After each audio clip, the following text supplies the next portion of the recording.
The one thing I always stand by, though, is that every product, every category, every business owner is completely different. So no matter which way you approach it, sometimes it may be perfect for the product line, but the business owner, because of the situation they're in, it actually doesn't work. So it's just a hurdle that we kind of have to figure out of like, okay, what's going to work here?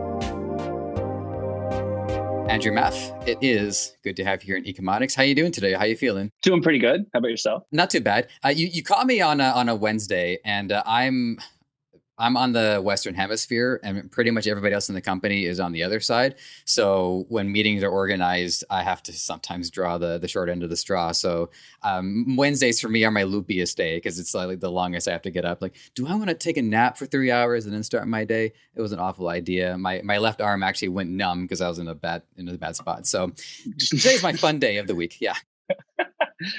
Awesome. I'm glad I caught you on the fun day.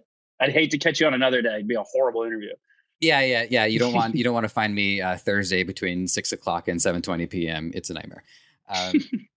Well, it's great to have you here, and it's always a blast to be able to have some time to look through, what it is that you're up to. Which, of course, I will ask you because that's how I roll. But what's great is as I meet more people and I do more study on what people do, my view of the e-commerce industry expands as well. And frankly, I don't know. I feel like I'm never going to really see the end point of it because, every week I get to meet somebody new and I get to see how much of a difference each person gets to make. So I'm glad to have you here to have your contribution to the big picture. Thanks. Tell us what you do and what you're up to these days. So I am the founder and CEO of Bluetuskr. We are a full service digital marketing company specifically for e-commerce sellers.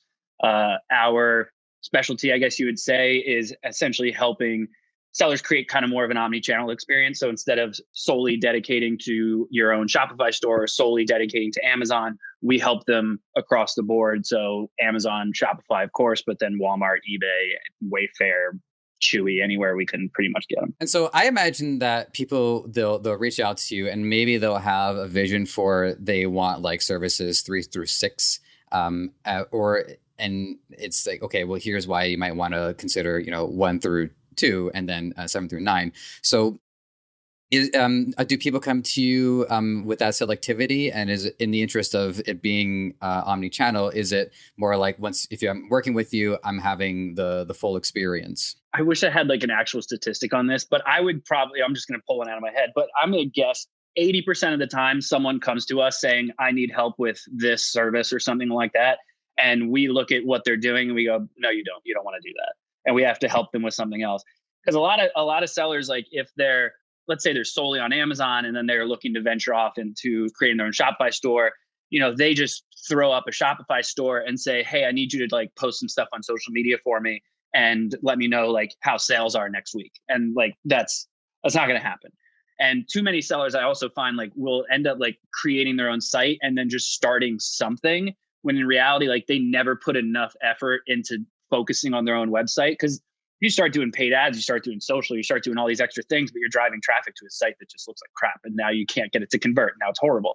So it's kind of one of those things of like, we try to really focus on doing what's best, what we think is best for their business, and just kind of advising as to why we think that way.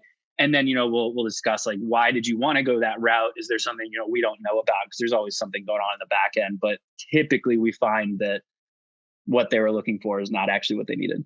So the question that I have chambered is like the origin of Bluetuskr. So bear that in mind. That one's on deck. But I'm fascinated by this because what I imagine is you would need to have prior examples or case studies or examples of the strategy that you're recommending to somebody, and here's what we did, here's why it worked, because I guess convincing somebody to course correct in what could be a dramatic fashion might be pretty hard to convince, even in spite of your credentials. Yeah.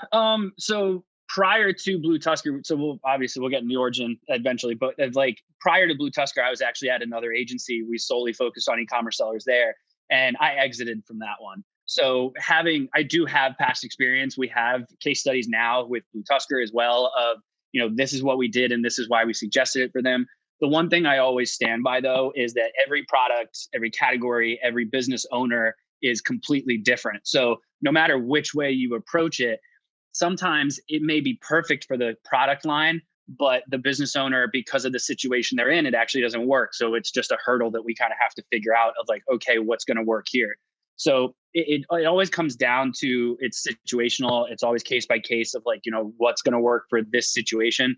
The days of like templating the approach to anything, it just doesn't work. There's nothing there that works. 9 times out of 10, that stuff breaks. So we try to really kind of get to know not only just the product line and the business, but also the owner and like the situation they're in, so that we can help them like kind of navigate like, okay, we know what you want and we know what we believe is going to work. So how do we find like that happy medium of, okay, let's test here before we jump into doing 10 other things. One thing I know is that you've been in digital marketing for a good long while now. I believe 2009, as far as your LinkedIn profile indicates. Yeah. And what's fascinating is that the template structure has fallen to the wayside, and it sounds to me like a lot of that just comes from the quantum expansive nature and the constant rapid change of the e-commerce and advertising. I mean, even one time, I guess like 2 months ago, Christian Leversage, I was coming on prepared to talk about X, and then he mentions the Facebook iOS 14 update, and even that I think is out of date by this point. I think it's now like iOS 15 update. So even in the course of like the 30 minutes I take to prepare for an interview, and an hour later, stuff is already changing. So like, yeah.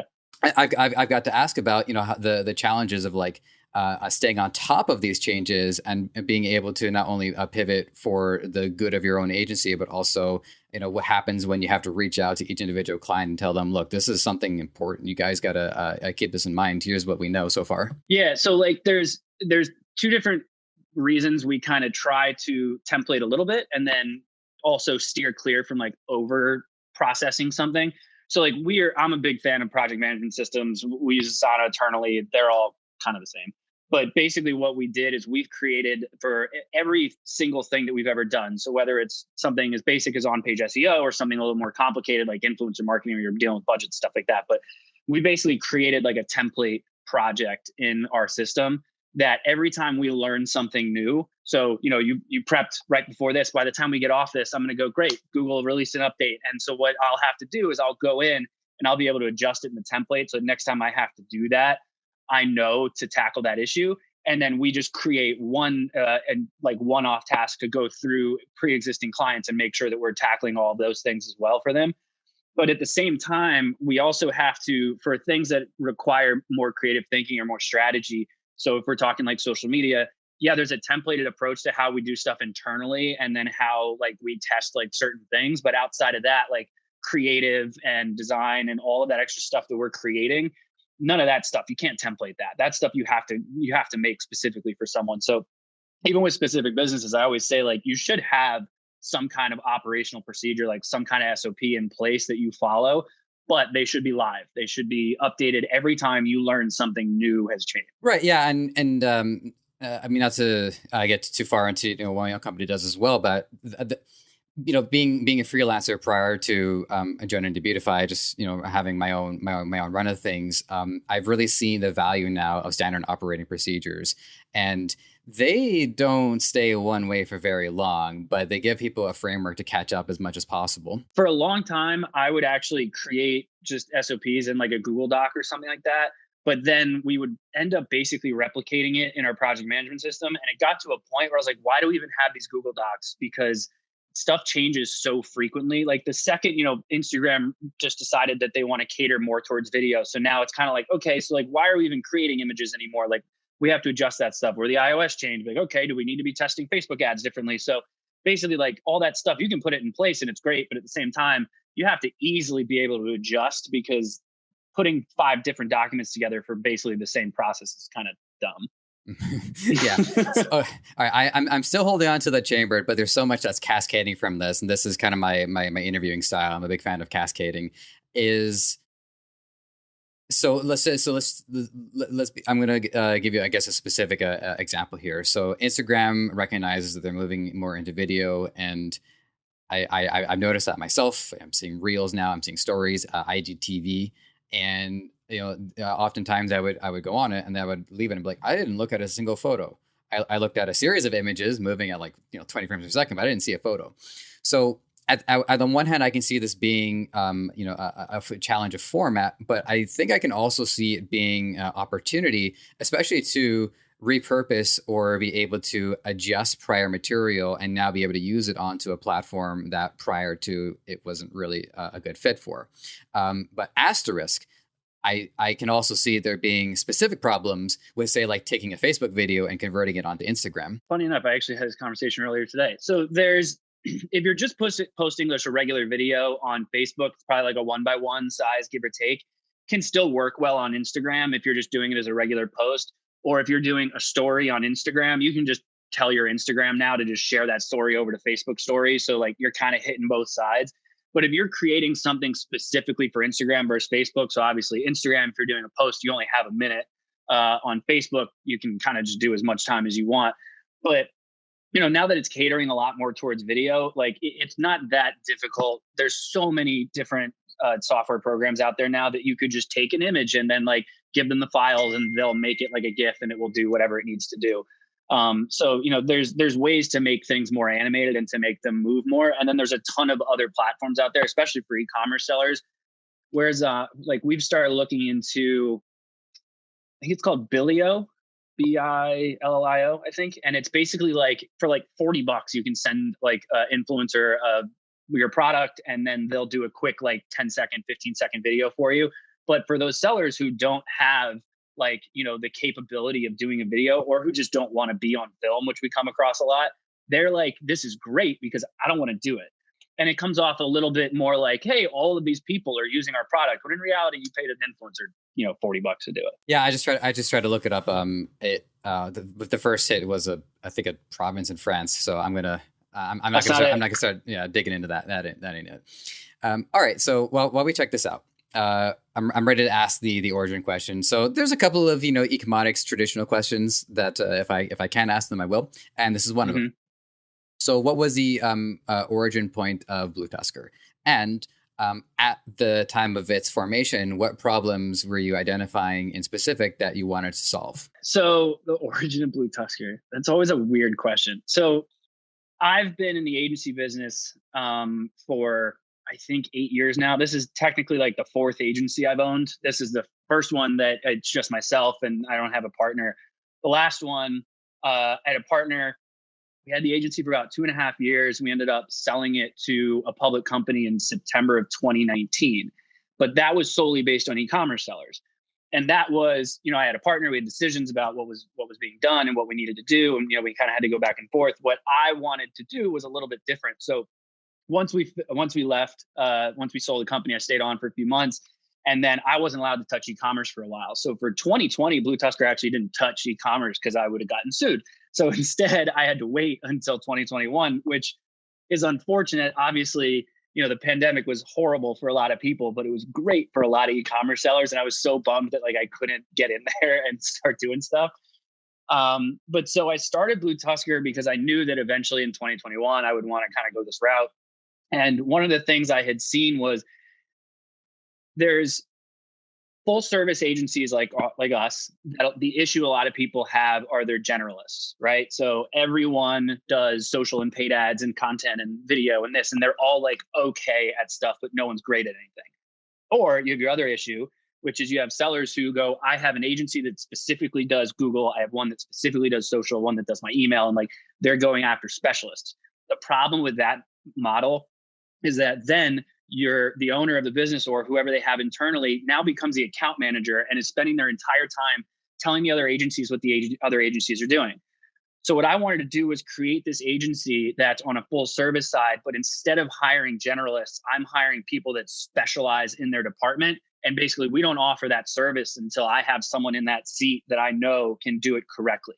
So we try to act like we're basically like a specialized departments all in one place. And that's what I kind of wanted to go after. And with Bluetuskr is changing the way that the agency market is, because there's countless agencies. I see new ones all the time. A lot of them are very general, where they'll work with e-commerce or they'll work with B2B or they'll do dentists. And like they're all over the place. but I wanted to solely focus on e-commerce and getting people in-house that know exactly what they're doing. Yeah. So I guess a bit of an like a side one for this as well.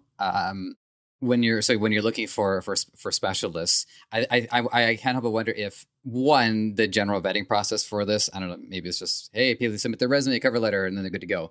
But I also think too that given the expansive nature of e-commerce, there might even be times where somebody might even reach out to you and say, hey, I noticed you're not offering this service. Here's what I do. Here's why it's important. I just can't help but wonder, has that come up by any chance? Yeah. So we get a lot of people who reach out to us saying that they do PR specifically for e-commerce, and we don't touch PR. So we've started to kind of talk to other agencies about how we can kind of just be like, hey, if someone asks us for it, we can send them in your direction.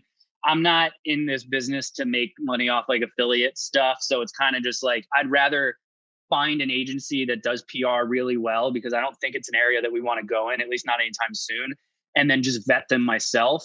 And then be like, okay, I'm going to refer everyone to you, and I don't want to deal with anyone else because I know that you guys know what you're doing. The vetting process for employees is very different. That is something I'm struggling with now, because I'm learning that I'm becoming more of a recruiter. I've even started to think about, is it useful for me to just hire an internal recruiter who's constantly trying to find people? Because to find people that really know what they're talking about, obviously there's a kind of an extensive interview process we go through. But then there's also basically headhunting and trying to find people that I already know in the industry that I've worked with before, or that I've been able to come across, and just basically start going after them. I'm lucky enough where my father owns a recruiting firm. My wife used to work at a recruiting company. My sister used to be in recruiting. My family's all recruiting. I hate recruiting, but they all taught me what steps, how to vet people correctly, so we're not dealing with hiring someone and then finding out that they don't know what they're talking about. Okay, great. Well, I got one more follow-up to this, because I think this is really good stuff. So one thing that we talked about with a prior guest, Madeline Mann, she was all about, she was a human resource expert. So she had a lot of advice on how to be recruited. And it is possible for some people to be so adept at what they do and have such a well thought out profile on LinkedIn that's swift and effective, that they don't even have to apply for jobs. People just come to them. So what are some of the positive signs that either you or your extended family who've been doing this for you, what do they catch? What do they see? Oh, that's a really good fit. Because the reason why I ask this is because I don't know if every single person who listens to this podcast is necessarily starting their own business. I think in the spirit of entrepreneurship, a lot of these people might just want to kind of do what I do, which is the asymmetrical value, where say, hey, we want to elevate our own platforms, and we want to make sure that we can, be ready to be a part of the bigger picture. Basically, what do I look for on a LinkedIn profile to decipher whether they're worth contacting or not? That's a great way to summarize it. Although I guess I wouldn't keep it specific to LinkedIn. I don't know. Maybe monster.ca has some. Yeah. So I typically use LinkedIn. If not, I'm using Indeed. The issue with Indeed, but also the benefit. So the issue would be that you can't really do a lot of outreach with Indeed. You really just kind of have to post a job. The benefit being that you can say, I'm willing to pay X per resume, but the resume has to have X qualities in it. So you ask 4 or 5 questions, and then you say they have to have, 5 years or more experience. And if they have less, you don't pay for it. They can still submit for the role, but they don't pay for it. So you have a little bit of control over cost there, but you have no control over how fast resumes are coming in. And if it's a complicated role, you're sitting there dealing with that. On LinkedIn, if you have the LinkedIn recruiter account, and just to clarify, I'm not a recruiter. So if a recruiter listens to this and they're like, that's not how you do it, be like, well, I'm sorry. I don't know what to tell you. There, you can put in certain keywords that basically get triggered through, it scrapes their profile so you can figure out what you're looking for. Me personally, I kind of go through have you worked in-house at an e-commerce place before? Have you worked in-house at an agency before? And then have, what marketing background do you have? It kind of comes down to, what do I look for in the profile? But it also comes down to who I am as an owner. What am I comfortable training on? So right now I'm trying to find another designer. I can't design if my life depended on it. So I don't care if you have a marketing background or not, because I can train on that. But I want to know that you know design inside and out. So I'm looking at portfolios. I'm looking at how long you've been a designer. I'm looking at if you've managed before, because as the team grows, I need someone to manage designers, because again, I can't design. So it's kind of it comes down to what are you really looking for? And then you have to kind of pinpoint from there. Okay. One more asterisk on this one too, is that, does it also get to the point where they can even train you just to, help you understand more of what it takes? Like every designer I've ever worked with, I've always sat there and go, I love this. I know that this is going to convert. Please tell me why. Why do I love this? Like, what is it about this I love? And they're like, well, it's because it's like this and blah, blah, blah. Okay. And then that's about as far as it gets. Okay. All right. Cause I know full well recruiting is not your cup of tea. And yeah, here I am asking a bunch of recruiting questions. So wrapping that up, we're done with that. As I said, you've been digital marketing since 2009, and you said that so it was 4 agencies that you own, but were you also hired for other agencies as well? So there's a mix of you leading, but also you being a team member. So the first agency I started it was kind of a marketing agency. It started off, I was actually in the music industry, and I did a lot of booking for bands and stuff in Florida. And so what would happen is tours would come through, I would book bands, I'd put them in venues, but then I was also the promoter and I would have to promote people so they would come out to the shows. And after a while, that became so big that the venues themselves asked me to start helping them promote shows that I wasn't running anymore. So then I basically started an agency where I was like a concert promoter, basically. Kind of music. Then we would have some venues where we would book more like jazz artists or something like that, where they were also restaurants or they were also like a wine bar or something. And then they would start asking us to just do hey, can you just market for us? Because we have a free something on Tuesday nights. I'm like, sure. That's how the agency basically turned into almost on a hospitality side.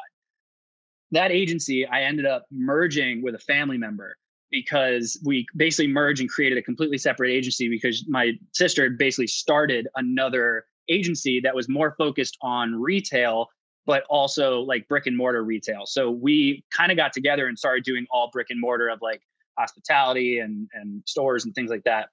And then, so I exited that one because working with families is awesome.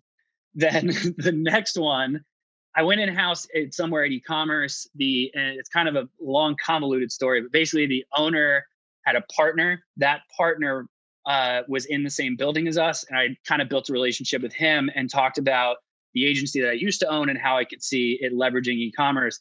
That agency we started, I was a very small minority partner in, but I ran that one. And he was more on the consulting side and then a lot on the BD side. So the last agency I was at, I was a kind of more of a minority partner, but I essentially ran that one. But outside of that, I don't have any larger agency experience. I've kind of learned on my way. What I think is great is the origins of this. I've been in and out of the arts, not on the music side, but I know just how difficult it is to promote things. I mean, not everybody gets to be Radiohead. It takes quite a while to generate it, and so clearly there's something there that you were doing well, even from early on. And at the same time, you also had small scale experience to start with, so that you were able to clear this milestone, move on to another milestone. So what do you think it was from the beginning that was, for lack of a more eloquent term, working? That's basically what ended up getting me into where we're at now, is that's when I realized just pumping out content as much as possible. So I was able to grow the agency itself with its own name, just because what I'd started to do was we would bring in these tours of these bands that were good size. They were filling up, nice size venues of, several hundred, geez, that would have been great. Several thousand people. So it was a good size show, but we still needed to have some kind of opening act for them. So I developed a really big relationship with the local artists. And what we started to do was we would basically do album reviews, and then reviews of album release parties or big concerts, or hey, this local band is going off on a tour. So we really got in depth into the community of local bands, and it was mostly in the Central Florida area. And so I would basically kind of make sure that every local artist knew who we were. And then of course, when a new band was coming in and we would go, hey, we're promoting the show, who wants to get on it? Everyone that was part of it, that was even in that genre, would not only start to jump on it, but they would start to tell their fans hey, reach out to them and tell them that you want us to open for them. And so now everyone who liked local music was starting to grow. So we really became we created so much content that we were able to build this community. And then we just leveraged this community as much as we wanted. And another thing that I would extract from that as well is that you're also able to, give it a lot of structure, because I think being in a creative field such as that, it is a lot of people just bootlegging, just trying to make their own way. And so for there to be this connective tissue for everyone involved, and I think putting everybody on even footing as well. I said, look, hey, if you have 100 fans and this guy's got 200 fans, the guy with the 200 fans is going to get more recognition, but at least you have a vision for, what is your next goal as a band to end up becoming the eventually you get to be the band that has somebody else opening for you, but they'll get there. Exactly. I mean, we would do those local showcases where we would have a bunch of bands who really wanted to open up for some bigger artists. And we would just be like, I want to see what you can do. So just, if you can pack this place, I trust that you can do it again. So I'm not going to, be breathing down your neck for you to bring a bunch of people out. But so basically we would do these local showcases. Sometimes we would do it like, hey, not necessarily who brings out the most people, because I hated that model, but I wanted to do whoever has the biggest reaction from the crowd. And, we didn't tell the bands what time they would go on until the last minute, so that their fans had to show up in the beginning and watch everyone. And that was kind of our way of figuring it out. The real benefit behind building that community, though, that kind of I ended up taking that knowledge with me through this venture that we're doing now, was because we had that community kind of in one place that we could just talk to and be like, hey, so-and-so's opening, you should come out. We also were able to leverage that community of, hey, this band is coming to town. Who wants to see them? And if I got no response, I'd be like, I don't want them, send them somewhere else. And so they would have to skip Central Florida, or they just wouldn't come into Florida, because Florida, with the way that worked, no one liked to come down and not back out. But anyway, so it was, it really came down to creating so much content, creating community that started to work. And honestly, that's the one thing that I've seen with marketing that has worked for the past 10, 15 years. Yeah. So I just kind of put a remark on the geography of Florida, because it's not like it's not an on the way thing, because they're probably not traveling by, an amphibious tank. So they have to actually go circle down and come back up. I've never I thought about that before, just how the geography can actually change the strategy for how they have to travel and how they have to make use of their time.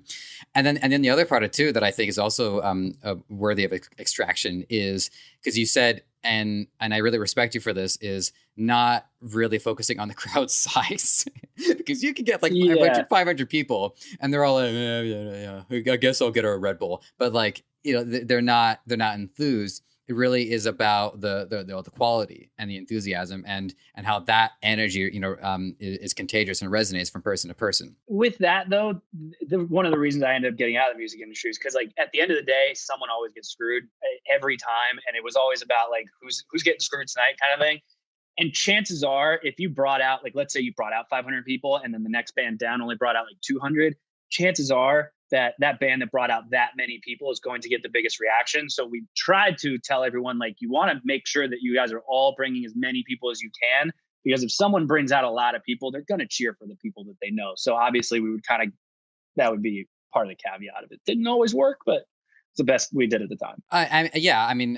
Better to not you need my feedback on it, but better to attempt it and try to get the best result you can out of it. All right. So in keeping with talking about your prior experience, and then we'll come back to present. So this question, this is more of a philosophy that I'm working on, that I'm trying to contribute to the big picture, because we talk a lot about vertical growth, but what I don't see talked about as much is the lateral growth. And what I mean by that is, just to give you a very basic example, somebody joins an agency and they specifically want to do copywriting. Next thing they know, they are now doing, I'm just trying to think of something that veers off. Like if they're copywriting specifically for social media, and now they're learning to copyright for emails. And then next thing they know, that now they're hosting a podcast. And I'm not not hypothetically, this is not me. This is not me. I'm just saying. So with that in mind, what I would like to know is the relationship between your vertical experience and your lateral experience. How often in your pursuit and in your career journey did you have to really start a new pillar of growth, or was it mainly you're able to really focus on what it was you were doing for the most part? That one's tough. I mean, I would say most of my career was lateral for the most part. I mean, I did obviously you would expand in your career and you would take the next step, but then you would kind of sidestep and then you'd go forward. Because basically, especially as I started getting in agencies, and even back when I was doing music and stuff, it was, okay, I got to figure out social media because I need to promote all these bands. And then it's great, now I'm helping. Even at the time I had managed a couple of bands. So okay, now I got to run these guys' email lists. How do I do email? And then, hey, you're managing us and our website just went down. Can you fix it? Be like, I guess. So I got to figure that out now. So it was like, it was really kind of getting forced into different situations where I was like laterally moving in and out of different things that I had to learn. So it was really kind of throughout the entire career, making sure that if I wasn't great at something, I needed to be dangerous enough where I knew what was great. I just knew that I wasn't capable of doing it myself. Okay. Great answer for that. I have to admit, I wasn't expecting you to say so much laterality, but I think the reason why I work on this question and this philosophy is because I think this is a misconception getting into such a rapid and evolving industry is that things are going to change on a daily basis, which we've also established at the beginning too. So, all right. Back to present day. So I know this from one of your previous interviews. One of the things that you've advised is when it comes to running ads, just like get in there, get knee deep, get neck deep if your neck can handle it. And what I find interesting about this is, for me, my mindset going into it is, I think I would rather start small just to see what kind of data, because if I'm going to extrapolate data, I feel like I would have an easier time extrapolating from a smaller set of results rather than from the larger results, which then is the extrapolation I was going for in the first place. So that's kind of like where my mind is at. But you advise to really just get in and get going. So I'd like to hear your perspective on. Oh, and this is the other part of it too, is that there's also a matter of selectivity when it comes to platforms. I don't know if it's advisable to say dive that far into each platform. So I'd like to hear your perspective on which platform would be the ideal fit, I suppose, depending on the niche and what kind of business a person is running. I swear I say this at least 2 or 3 times a day. It depends on the product, the category, and the business in itself, right? So focusing on channel first, that's all going to come down to what product you're selling, who are you targeting to. What if you're an owner and you're trying to do it yourself, then okay, then do you have the ability to make some awesome creative? If not, then don't bother with social. If you are, incredibly data driven, then you should probably try Google ads, or there's kind of comes down to, you need to cater to where your audience is and either learn it and figure out a way to do it correctly, or you need to leverage what you know best and try to do it that way. When it comes into diving in, so I get that a lot, where people are like, yeah, you just want me to spend like $500 or $600 in, an hour and see what happens. Like, not exactly that route. But what happens is so we find a lot of sellers. So I mentioned earlier, maybe they're coming off Amazon, they want to start a Shopify site, and then they're going, we need Facebook ads, and they got to be on Instagram too. And then I want them on Google. And now, what about Bing? Should we be doing that? And TikTok's big. Should we be on TikTok? And I go, hold on, how big's your budget? And then they tell me well, I want to spend $100 a day across all platforms. I go, no, there's no way you're getting enough data to do that. So it comes down to, there's a lot of more math involved when it comes into trying to figure out what your budget should be. Because if you want to spend $20 a day, but your CPA is, let's say, $20, okay, great. But unless you have a 100% conversion rate, you're not going to get any sales. The other thing with e-commerce, and then with each category and why that's also different, and it kind of goes the same for B2B as well, is that every audience reacts differently on certain times of the week. So you might get some data on a Monday that's very different than what you get on a Saturday, because maybe they're shopping more on a Saturday for you, or maybe you're getting more on a Wednesday than you do on a Sunday. And so if you're making all these small changes, throughout the week, you're not going to get enough data. But at the same time, if you have a really low budget, you have to wait even longer to have enough data to figure it out. So you kind of have 2 options, where you can spend a little bit and wait a lot longer to figure it out, or you can spend more and hopefully figure it out sooner. So it kind of comes down to, obviously, how much capital you have at your disposal to actually test all that stuff out. But my opinion, when you're hiring an agency, or maybe you even hired someone internally to run this for you, you got to think you have their salary or you have their management fee that you also have to figure out. So if you're doing a really low budget, you better plan on sticking with that person for a while, because it's going to take some time for that to come in. And then if you start to factor in their fees, now you're losing money even faster. So if you actually spend more in the beginning and get enough data quicker, you don't have to waste as much, or at least you're not wasting time. Right. Yeah. See, even in spite of all of those caveats, it's still actually a bit of a relief, because in my view going in, I was expecting to hear that it's just ineffective altogether, but it's still not good. And I definitely take that into consideration. So the next thing that I wanted to ask you was, bearing in mind client confidentiality, I always would like to give an opportunity to ask about, case studies or just certain relationships you've had with clients that really stuck out. But again, it's kind of a touch and go question, because some people are a little bit more keen on it. One time, not pointing any fingers, but I was actually talking about an agency. He's like, "How did you know about that?" I'm like, "It's on your website." It's like, "We got to cut this out." So they had to go edit their website afterwards. So that was funny. And again, not pointing any fingers, but I still want to at least give you the offer. So any case studies fresh on your mind that stick out, stories you'd like to tell? Yeah. So we have a couple clients that we've worked with for a while, since last year, because they're a little bit more on the SaaS side. So they didn't technically break my NDA because they weren't e-commerce, theoretically, because they were selling a software that just happened to come with a product. So it kind of worked. But well, don't cut that out. It'll be fine. I'll take that risk. But so basically, the one company I've been working with, it's actually funny enough, my best friend, as soon as I left that other place, he was like, I work at this place and I want you to come here. So they sell 3D body scanners. So basically they're really cool. They sell like mostly to gyms. So they're a B2B product kind of. And so basically, like, you stand on it, it rotates and it does like a full scan, and it obviously takes your weight, but it will give you like your BMI and like how much muscle you've gained versus how much fat you've lost. Cause sometimes, you'll lose weight, but you'll gain weight, but you've actually lost fat. And like, that's basically what it helps with. And so it's big on like retention with gyms. And anyway, sorry. I think it's a really cool product. Every time I talk about it, this thing's awesome. No, I think it's cool too. Although if I'm being fully transparent, I immediately reminded myself of that rotating thing they do on Fear Factor when the person is like going around in circles. I'm like, are they naked when they do that? Like, it is actually kind of similar to that. Yeah. I never thought of that. It's good. I might have to tell the social team that, because that could be kind of a funny post. Anyway. Go ahead. It's my gift to you. I'll tag you in it.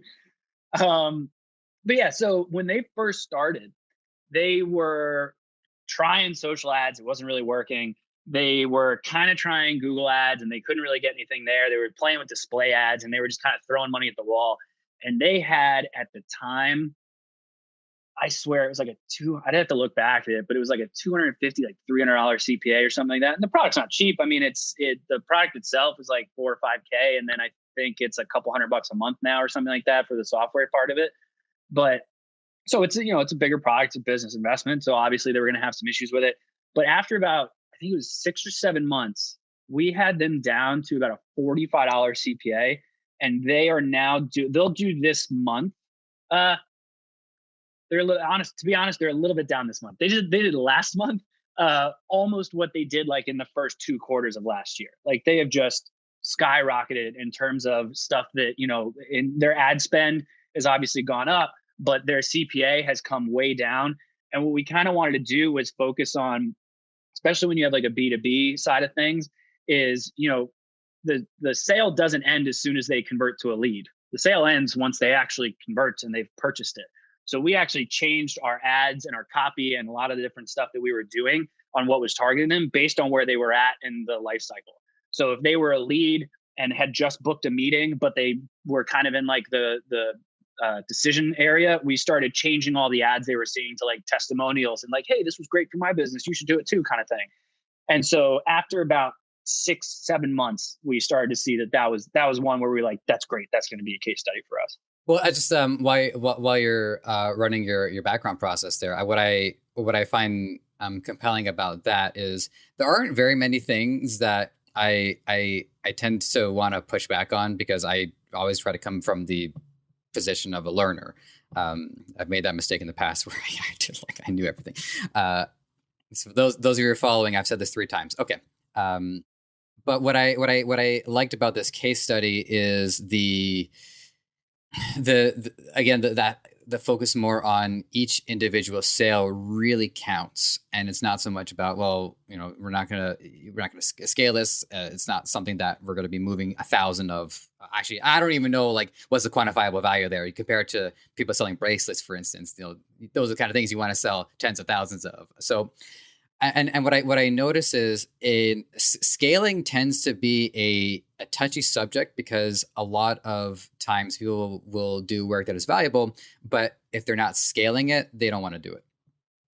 So with you, was that a consideration, or were you guys able to work out the cost of this so that way it was, again, for lack of a better term, worth your time? It is always a consideration, but I am not a fan of saying everything must be scalable. You have to be able to get from A to B without being worried about how am I going to get from A to Z, because you got to get to B first before you can do that.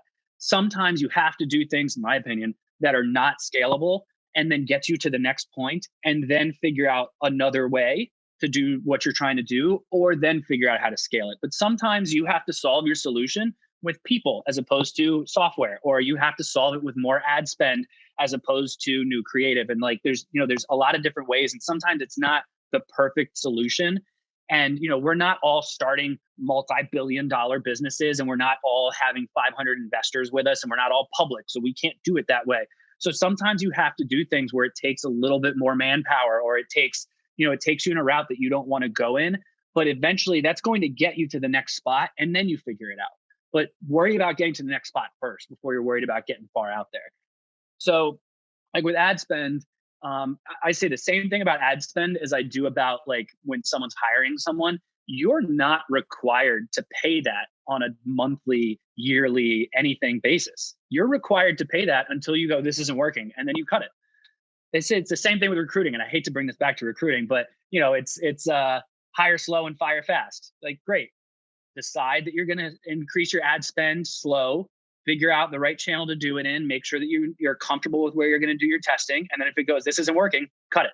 You're not dedicated to sticking to Google. Google's not going to sue you because you stopped your ads. You're fine. Okay. If you had because I think you were trying to see if another case study came to mind. So did anyone else come to mind? Otherwise, I'll move on to the next one. Yeah. No. We have another one. So actually, my old this one's funny. So the old CEO that I worked with at the old agency, I still work with him now. We just started back up, and they sell like these big old like concrete grinder things. And they've always had issues with converting online because they have an older audience. Like they have, these guys that are just contractors. They're out in the field all day long. They might have their phone on them, but when they come home, like they're probably just relaxing and they've been on their feet all day. So they're not slipping through social media. And so we're trying to figure out like, what's the best way to approach them. However, we also want to appear like we're new, cutting edge. So we had to find new ways to do them. So we put in 500 different bells and whistles of, SMS campaigns, and we're taking a pretty big focus on Bing. So I always find that it blows my mind that most people don't touch Bing, because Bing's got a very dedicated audience. If you think about, Bing comes preloaded on almost every PC. So it's typically an older, less technologically savvy audience, which was exactly who we were targeting. So we started doing that, and we were able to get a lot more out of them. Even Bing now probably does just as well as Google, which is impressive considering the size differences. And then just in terms of targeting and the audience that we wanted to go after, especially on social, like if we're going to do social ads, what do these need to look like? So we were actually lucky enough, they already had a video available where they took these concrete grinders, and this thing looked like a race car. Like it was really cool looking. And for whoever we're going after, I don't hate that idea. I was like, I actually think this could work. So we started using it. They had, in June, we did we just called it like a semi-annual sale, and it did more revenue on the site. They also do lead generation, but they did more revenue on the site than they had ever done by like 3x or something ridiculous like that. And it was just a matter of us focusing on the audience and how are we reaching them. So we dove real deep into like, who are we talking to? Like, instead of just doing the templated approach, which is we need Facebook, we need Instagram, we need Twitter, and we need to be on all these channels. Be like, do we need to be on them? Like, do we have to? Like, maybe we can have a little bit of a presence just in case, but we don't need to like put all our eggs in one basket.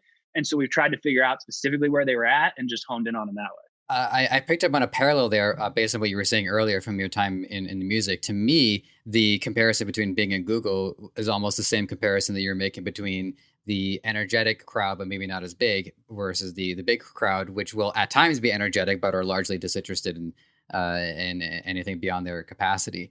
I don't know if this is the first time anybody's noticed this about it, but it seems like that's kind of the same thing that you're doing here. Is that like, Bing is the more focused audience. It's closer to what we're going for. So even if they don't have the raw numbers, it is again the higher level of engagement, which is better for you anyways. Yeah, exactly. Like at the end of the day, yes, everyone thinks like, okay, where are we going to start? Are we going to start on Facebook or are we going to start on Google? Like, why are those the only two options?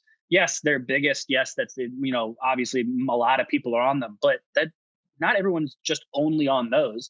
Like your audience is older. They're searching for things actively. They're not really dedicated to a certain brand in most aspects. I go, so search is probably going to be our best bet, but they may not have Google. They might actually have Bing because they come preloaded on a PC and no contractor is buying a Mac.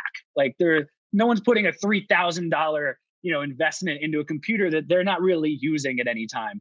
So I'm like, they're probably getting a PC and they're probably getting just preloaded on Bing. I go, let's try Bing. And sure enough, like, it took a little bit longer to take some of the data from Google and try to figure out what's actually going to work. But Bing ended up matching up to Google. If not, it has its weeks where it does better than Google. Yeah, I was just laughing for a second. Just imagine like a construction worker showing up to site with an Apple computer, but it's got all the stickers on it. Like,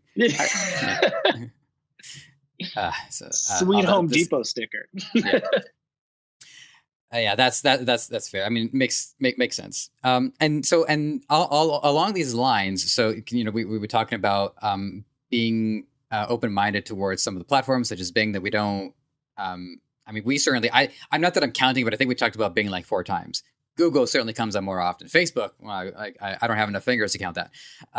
But along these lines, another thing that I've noticed about what you talk about is also some of these other alternative marketplaces. And by that, I mean the marketplaces. There's Wayfair, there's Walmart, there's Facebook Marketplace. And generally speaking, I attribute, these marketplaces more to, one-off products. Like if somebody says, hey, here's my bed. I'm getting a new bed. Who wants my bed? And I know that's an aspect of it. So what I'd like to hear about is your experience, whether for you personally or, with your clients, is approaching these the marketplace strategy and how how your products are, I guess, blending in or sticking out compared to what people generally expect when they come onto the marketplaces. A lot of the issues with some of the marketplaces and Amazon, I had this issue for a really long time, and even now I still think it kind of does. I feel like it's getting a little bit better, but people would just throw up their product. And then you would get all these knockoffs that coming from, overseas that would also just throw up their product. So now your product that you work so hard on and your livelihood has been based off of, it now looks the exact same as, a crappy knockoff that someone just threw up. So what we always focus on is if you're going to go onto a marketplace, you have to do it right.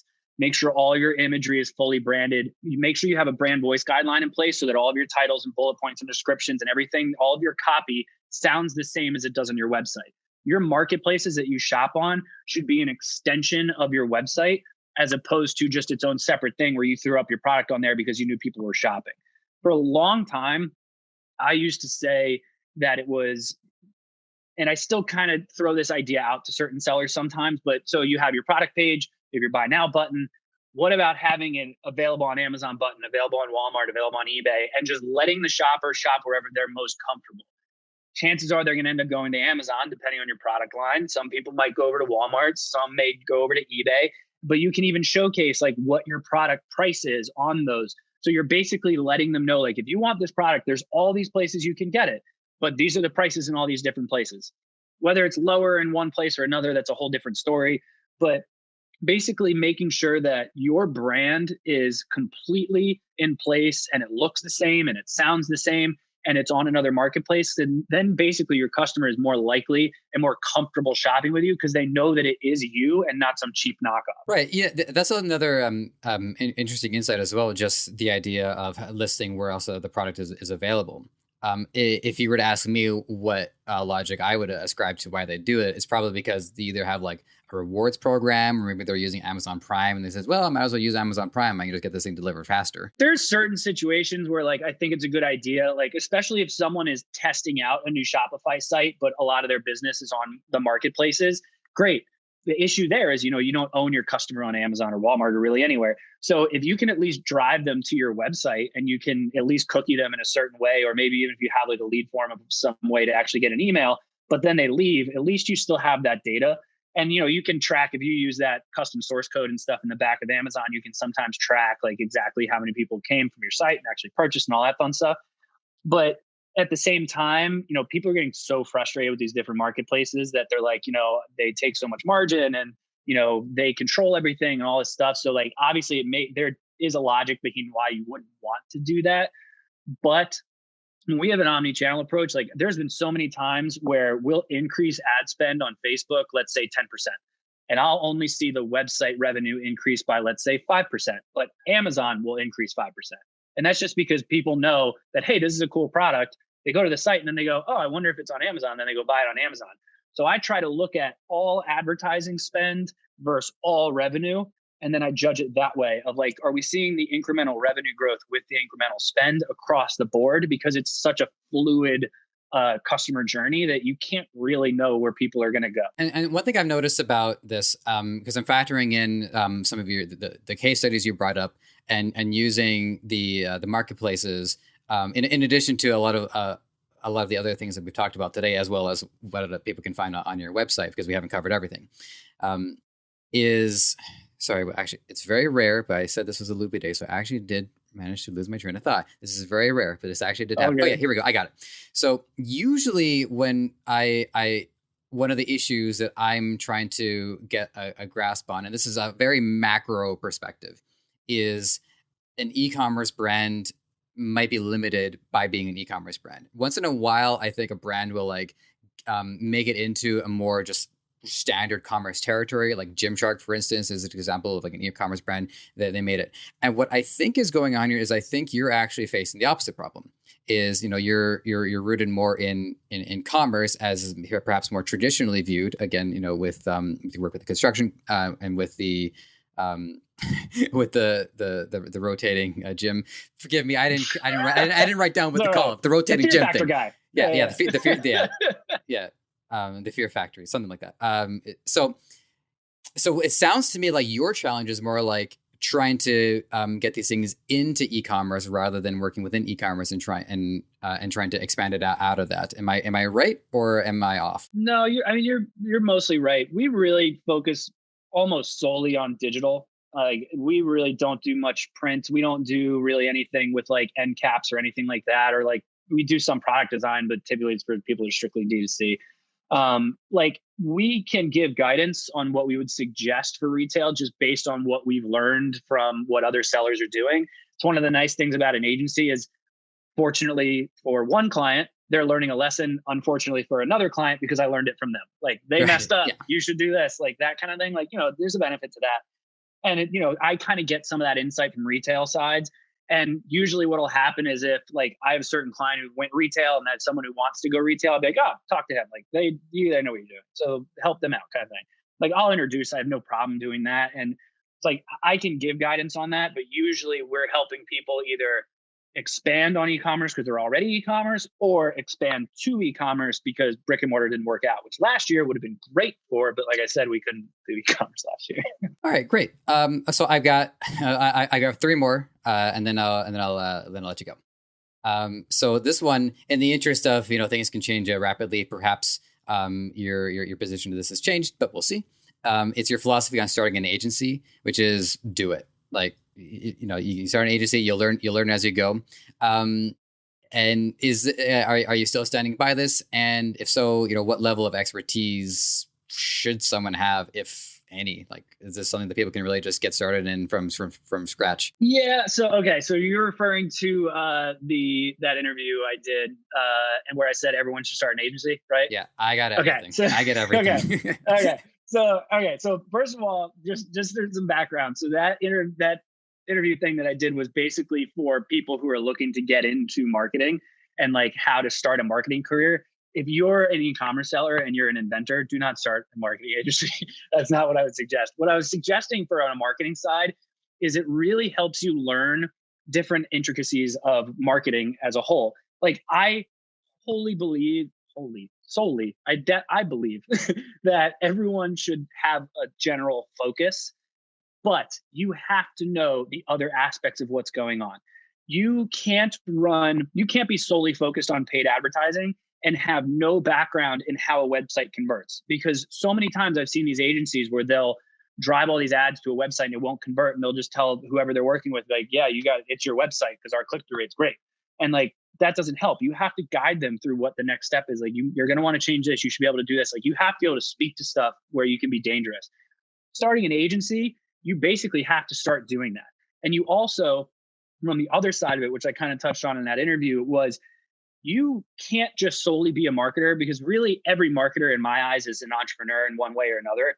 And it's really hard to make certain marketing decisions unless you're a business owner yourself in one way or another, to the point where you can understand certain decisions that you need to make. Yeah, I might say increase your ad spend, but all I've ever done is marketing. If I've owned a business before, I would say increase your ad spend here, but I know the situation you're in, and I know your seasonality is coming to an end. We might not want to do that right now. Let's see how it's going. So then the decisions I'm making are more based on business success and less on marketing success. Okay. I mean, there's ways for that to cascade as well, but like I said, we're coming up on the closing mark, so I didn't want to like. It's all right. Yeah. I just wanted to follow up on that because I thought it was a really cool point of view. All right, so this is the next one. I'm asking this one purely for fun, which is I do enjoy living vicariously through people who have gone to conventions and stuff like that. So I wouldn't mind if any like live events that, well, probably nothing in the last year, but anything that you're looking forward to or anything that really stuck out. And what are the kind of insights that somebody gleans from those? Because if I'm being honest, and hopefully nobody in the company hears this, but if I were to go to those, I would probably just go for the fun of it. I don't know if I would actually like focus on learning. I've just cost myself a trip, but that's okay. Yeah, okay. Yeah. Well, you're not going now. So. Yeah. So I did, obviously not last year. Was it in 2019? It actually might have been 2018 when I went. I did traffic and conversions in San Diego by Digital Marketer. They do a great job. As far as I know, it's probably one of the largest marketing conferences that exists in this country. And it was a great job. I did learn a lot. The nice thing is I can tell that they kind of vet their speakers, and that, they kind of go through like, what are you going to talk about? And is there any actionable items?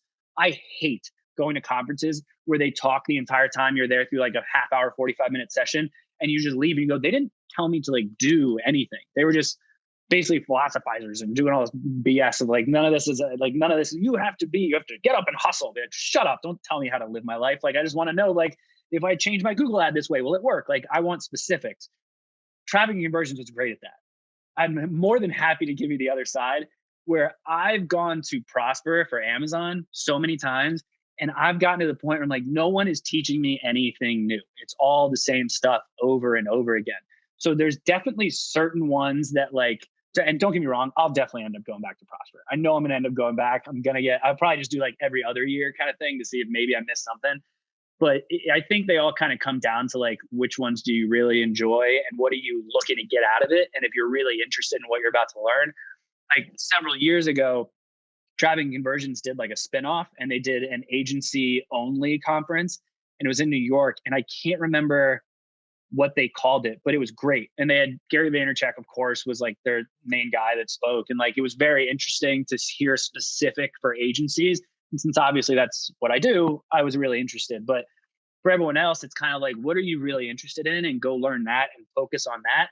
And if there's something else you want to learn more about, but you don't really care about it, send one of your employees, let them go learn it. Yeah, exactly. Like you, although you'd be a bad example, but.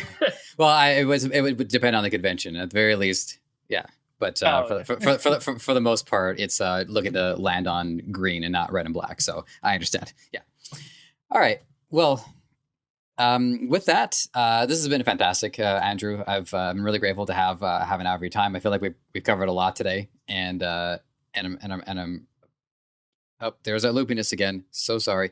All right, I can do this. I'm almost done. Okay. The final question is, again, Ecomonics tradition is any last bits of wisdom, a Chinese proverb, something you like sharing, you're more than welcome to.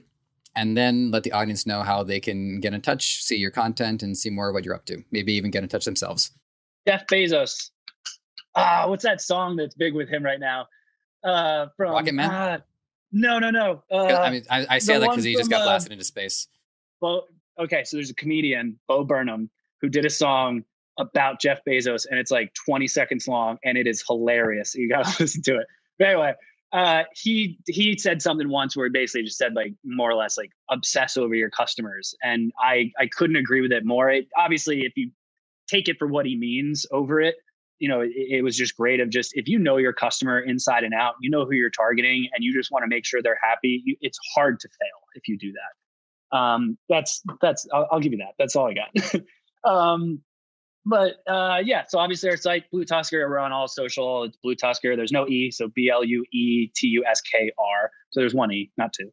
And then all my socials, Andrew Maff. I'm always open to just tweeting with people and answering questions and stuff. It's just fun for me. So, but yeah, that's where we're at. Great. Well, again, one more thank you for the road. This has been a lot of fun today. A lot of insight, a lot of appreciate it. Yeah, a lot of stuff jotted down. And so with that, to my audience, you all know what I'm about to say, unless this is your first time, in which case, welcome. Email podcast@debutify.com. I want to hear more from you. And to everybody else, it is an honor and a privilege to be able to collect this information and share it with all of you. Yes, I am trying to say this faster each time. And all of that said, take care. We will check in soon.